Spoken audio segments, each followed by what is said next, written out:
Nah, kita kembali lagi abang-abangku. Di sini gua melakukan analisa tapi gua full margin, gua ngeliat momen untuk ada pembalikan arah. Nah, di sini nih.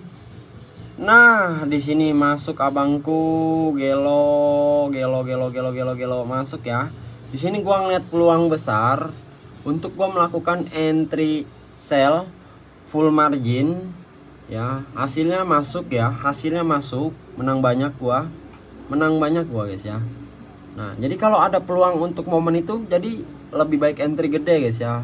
Cuman yang saldonya sanggup ya. Kalau nggak sanggup nggak usah entry gede-gede, kecil-kecil pun jadi banyak guys ya. Nah, itulah teknik full margin menggunakan analisa. Ya, di sini emang udah kelihatan untuk mulai ada pembalikan arah guys. Nah, di sini sudah melemah candlenya guys ya. Trennya udah mulai melemah, udah mulai lanjut tren turun guys di sini guys. Ya, makanya gue berani ngambil banyak entry banyak itu sampai nge-sell itu full margin ya karena itu guys.